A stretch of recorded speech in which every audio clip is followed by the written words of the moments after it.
My name is Tal, a sales application engineer at Munters. Today we'll be talking about grounding protection. This video will be divided to 4 sections. The first one will be, why do we need a good ground protection? Then we will go over what is proper grounding. After that, we'll talk a bit more about measuring and ground connectivity. And last, we will show examples from the controller. So let's get started. Why do I need a good ground protection? Well, first and foremost is safety. Electrical equipment can be destroyed or slowly damaged by voltage spikes and lightning hits. Proper electrical grounding in combination with the controller's internal protections is essential to protect the system and make sure it lasts as long as it should. The other reason, which is no less important, is noise protection. Electronic equipment, such as the controller and sensors, work with very low voltage signals. Proper ground protection will keep these signals clean and all the excess electricity will flow to the ground. Let's move on. What is proper grounding? First of all, the ground rods. The ground rods are used to efficiently connect the system to the earth where current dissipates in the soil. Then the ground wire. The ground wire is a large copper wire that connects the main circuit breaker panel to the ground rod. Then we have the ground clamps. Ground clamps are used to attach the ground wire to the ground rod. It is not enough to wrap the wire around the rod. You have to use the clamp. Make sure that the rod, wire, and clamps are installed properly and meet the industry standards.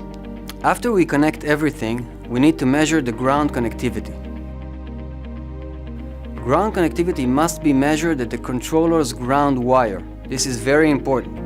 Special ground testers are highly recommended. These testers enable measuring ground resistance without breaking the circuit. Remember, standard voltmeters do not show ground absence or high ground resistance. Lastly, do not rely on visual inspection. The ground rod's resistance must not exceed 5 ohm. Measure the resistance before the controller, as you can see in this video. One last important point. The power ground source from the electrical enclosure must be directly wired to the controller ground bar. If you have several controllers in the room, each one should be connected directly in a star layout and not daisy-chained to one another. Now that we got that covered, let's see some examples from the controller. The controller must be grounded through the dedicated ground terminal. Sensors, bird scales, and silo scales and other cable shields must be grounded at the controller. Failure to do so will impact the devices. For example, temperature can fluctuate when power spikes or when other devices such as fans start operating. Bird scales and silo scales can also show unbalanced values. A very easy way to see the scale stability is to go to Scales and then Test menu and make sure that the numbers show stable figures and not jump around. The communication cable shield must be connected only at one end of every cable. This is very important for the communication stability. Unprotected communication will change the voltage value on the cable, resulting in disconnections. Finally, the silo. The silo's metal body should be grounded locally.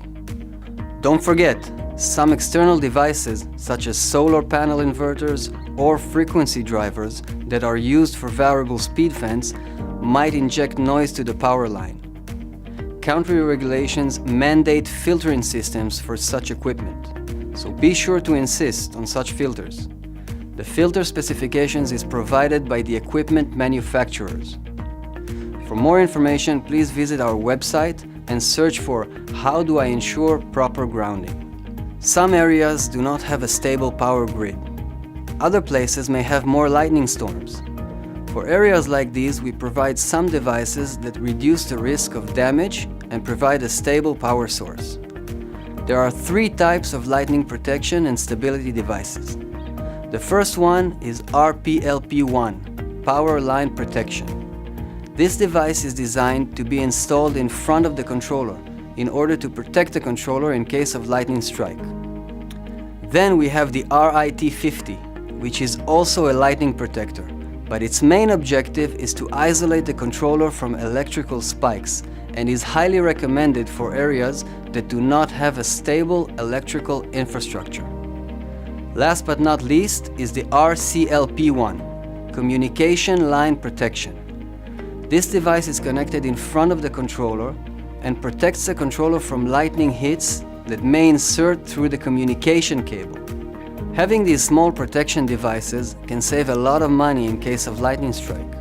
For more information and detailed diagrams, please visit our website and search for available lightning protection and stability options.